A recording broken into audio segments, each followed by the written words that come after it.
Hey guys, Mark with a C here. Have you ever surpassed one of your heroes, but then you got cocky, only to find out later that they would be the ones saving you?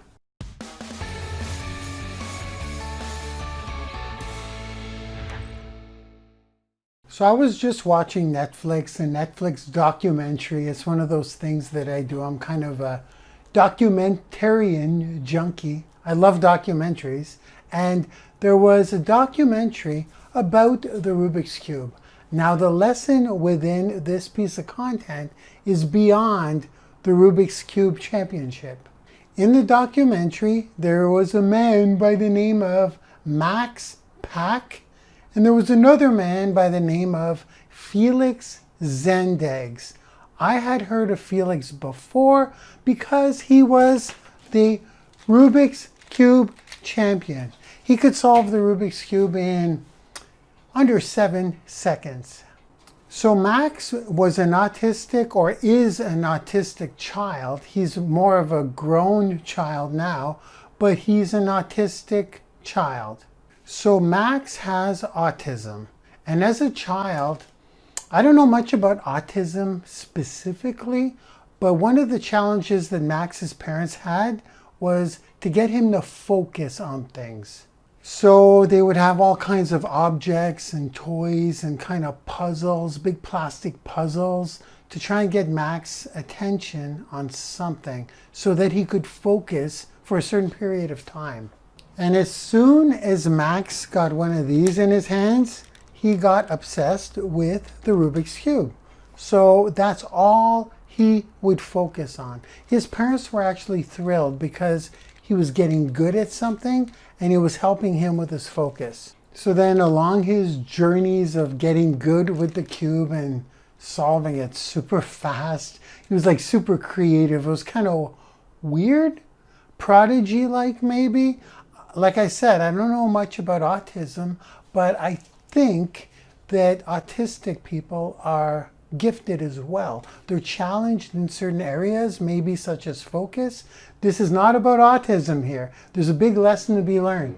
And the lesson is that Max found a hero. And his hero was Felix Zendegs, the champion, the Rubik's Cube champion. So according to Max's parents, it was Felix this, Felix that. Felix can do this, I want to do that too. Felix can do that, I want to do that too. So he was obviously Max's hero. Felix was Max's hero. And heroes kind of push you, right? They pull you towards your vision. We may call them mentors, but it's kind of the same thing. So Max just kept focusing. He kept working harder because he wanted to be like his hero. He added creativity because he was doing things that he was shattering Felix's records and putting them on YouTube. So because he wanted to be so much like his hero, he would put in the work. He would put in crazy focus. He would always run towards the cube, whether that was a good strategy to treat his autism. But according to his parents, Max wanted to do this. He was not pushed into doing this. And according to his parents in the documentary, Max was doing it because he wanted to be like his hero. So as Max was uploading these videos on YouTube of solving these cubes in sub time, like faster than Felix, Felix noticed them and reached out to Max. Max's hero reached out to him.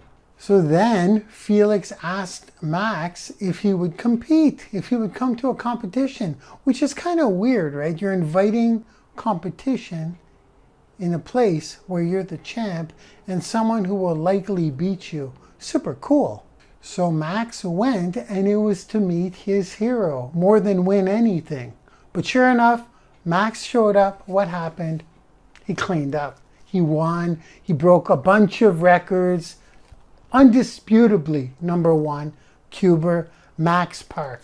So in the theme of this lesson here, Max beat his hero, but he stayed super humble, Felix was still Max's hero, even though Max had surpassed Felix. So by staying humble, what did that do? It brought them closer. They became good friends. If Max would have been cocky, which he could have easily been, he was simply the best. Simply the best. Untouchable. He wasn't cocky, he was humble. That brought them closer. If he would have been cocky, it would have made them distant. I'm pretty sure if Max was cocky, Felix wouldn't have become his friend. He wouldn't have gotten closer. There are exceptions to the rule. Some people like cockiness, but I'm talking cocky. I'm not talking confident. And Max wasn't even that confident. He was just super, super, super humble. So once again, in the theme of this content, I said, if you surpass one of your heroes, don't be cocky, be humble, because you never know if that hero later on will save you. And that's really what happened in this documentary. Now keep in mind, I really read between the lines of a lot of documentaries I see. I pick up lessons where other people are probably not looking. And there's 5 words that Felix says to Max in this movie right at the end that just hit me. At the end of the documentary, they go to a competition. It's the World Championship where they are both competing against each other. Who do you think won? Neither. They both blew it. They didn't even make the podium, both of them. Now at this point, Max was crushed. He was devastated. You can see it in the movie. His head is down. It was kind of scary. I was looking at this and I'm like, the kid's got autism and he looks like he's just been like permanently scarred.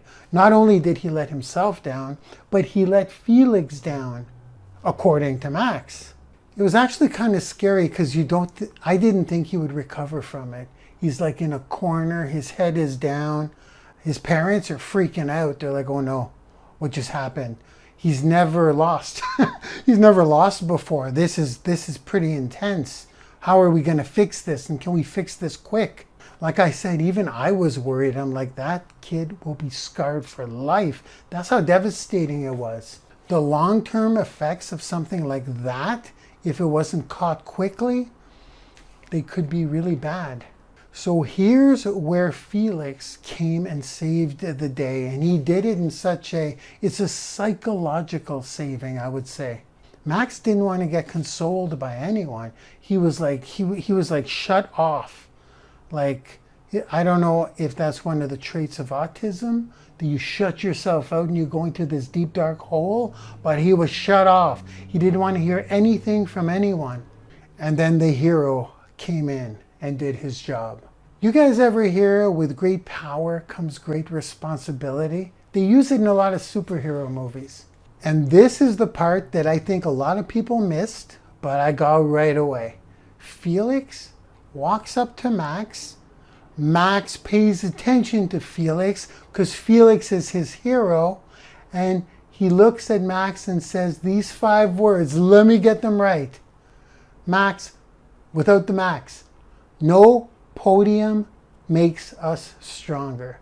No podium makes us stronger.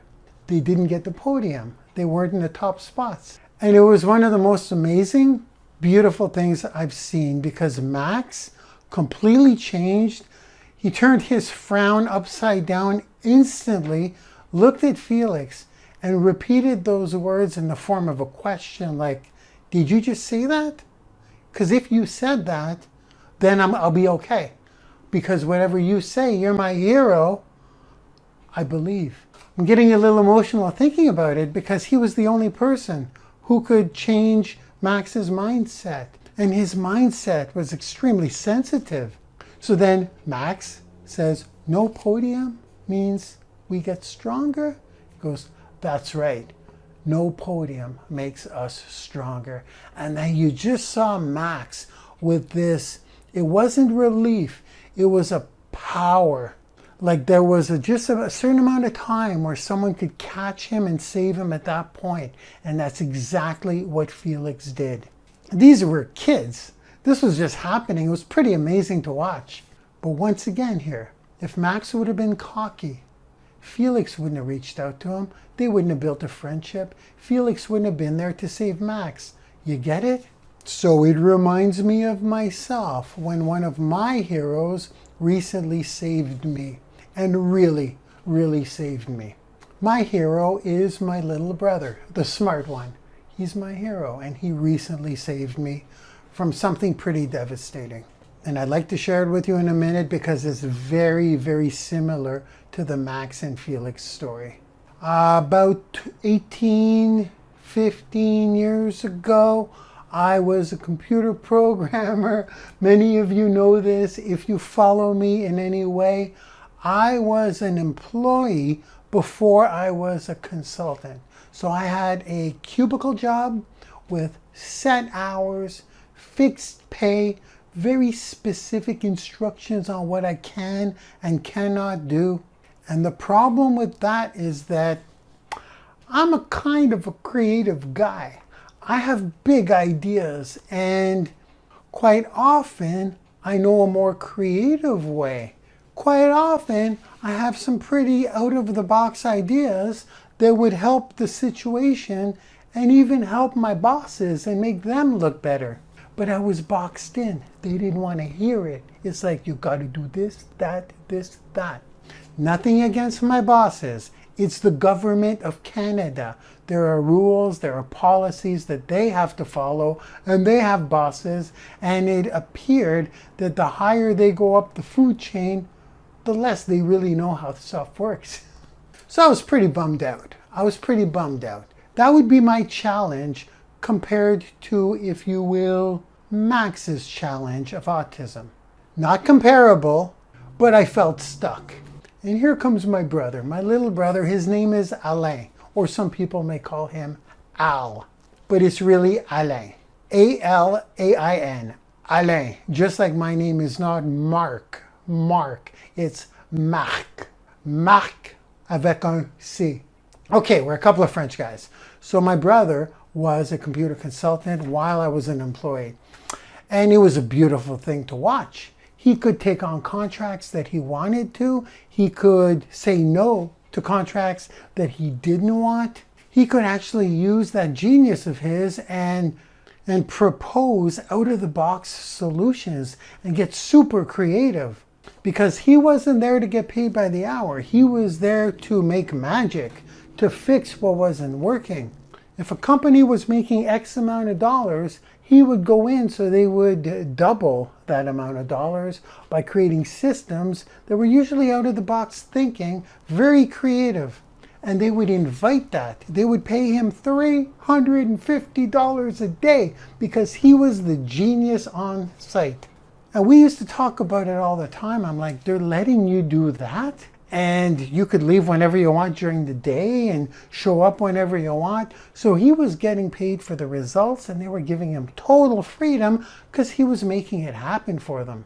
Granted, you got to be smart, creative, hardworking, mostly smart and creative, and have ultra focus. No, mostly smart and creative, which he is. He's more smart, like mathematical genius type of computer nerd. I can say that because he's my brother. I'm more of the creative side.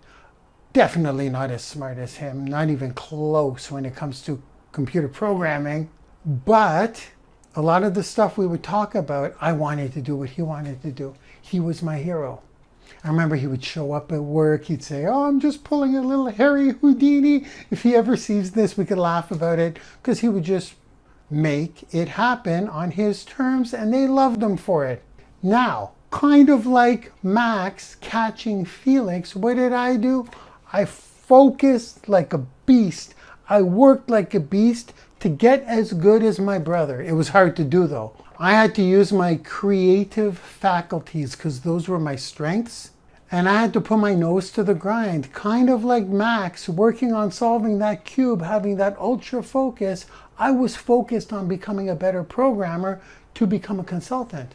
Consultant is different than an employee in my computer world. An employee shows up, does what he's told, and if it doesn't work at the end of the day, oh well, it's okay. Well, we'll eventually figure it out. You're on payroll. But a consultant making $350 a day at the time must produce, but it's more fun because you get to get creative and really implement some pretty out-of-the-box ideas, and people pay attention to you and they actually follow your lead. It's really amazing. So I worked my butt off. I got my first contract because I was looking up to my hero, my little brother, and I got my first contract also for $350 a day. Now this is going back probably 18 years, maybe 15 to 18 years.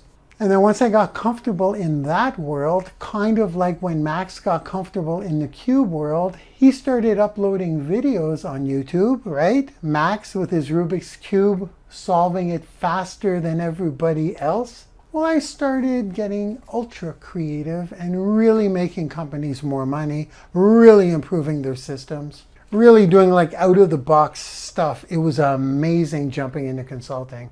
But then just like Max did, went into the contest or the competition and won, I got more money. I got more money than my brother. I remember I got $400 a day. I actually remember when I got $400 a day, but that did not last long because we're brothers and we're kind of competitive. So from there, he went up to $500 a day. That was pretty big time. What did I do? Well, instead of 400, hell no. Focus, hard work, creativity. I went up to 600 a day. Then he went up to 725 a day. 725 a day. So we're setting the bar higher for each other. And then I got the 1,000 a day. We played around the 800 for a while. Then I got the 1,000 a day. So I will put that as surpassing my hero. Because we did gauge our success on the per diem. How much you making a day now? How much you making? So once I hit the 1,000, that's pretty hard to get back then. It's probably still hard to do in the consulting world for a programmer, for a developer. I'm not talking like systems architecture here. I don't want to go off topic, but the point is, I had a hero. He's still my hero, by the way, today. Still my hero. And still way, way, way smarter than me. But he does give me credit for my creativity. He thinks I'm more creative than him. Am I? Probably. No, that's not true. That's not true. He's super creative too. Okay, which brings me to staying humble. I stayed super humble because he did continue to say that. He goes, you're just too creative, man. He goes, you're too creative. He goes, you're going to find a way to keep going up. You're so damn creative. He doesn't sound like that at all. I just want to differentiate him and me here. So then I had an opportunity to be a little cocky because I was doing things. I had a lot of liberty to be super creative in my contracts. And I was getting a lot of attention from other consultants, and they were swelling my head a little bit. They were saying, oh my God, how'd you think of that? Like just really weird stuff that would work. Sometimes it wouldn't work, but it was creative. I'll give myself that. And instead, maybe I got cocky for a little moment in time, but I straightened up pretty quick. I'm fortunate. I'm blessed that I caught that early. Yeah, maybe for a little bit. Guilty as charged. I may have been cocky for about half a year, but I did fall into humility without being put there. Nothing happened to me for me to be humble. I just naturally was humble. I said myself, it was actually my mother. It was my mom. She said, I don't like your attitude, young man. So well, mom, you know, moms, she explained it in a certain way that I just got. I'm like, holy crap, do I sound like that? I'm a bit of an ass, right? She's like, yes, you are. So I got humble pretty damn quick. And as I was getting a little cocky for that moment in time, I could feel me and my brother separating a little bit. He didn't like it. Like, nobody really likes a cocky person. Nobody likes to show off, my mom says. And because I stayed humble, me and my brother got closer. Just like because Max was humble, him and Felix got closer. And sure enough, very recently actually, my brother saved me. He saved me because we were very close. We are very close. I see him once a week. If we weren't very close, he wouldn't have been able to save me in what recently happened. What happened was I went through a divorce. Not divorce, but separation. I broke up with my girlfriend. And I was so messed up. I'm not going to go into that, but it was so devastating to me that I was messed up. I was freaking broken. It sounds really weird to say that. Like I was going to say I was 47 at the time. I was 46 actually at the time. 46 years old. Sounds weird to say that a breakup will screw you up like that, but I was messed up, yo.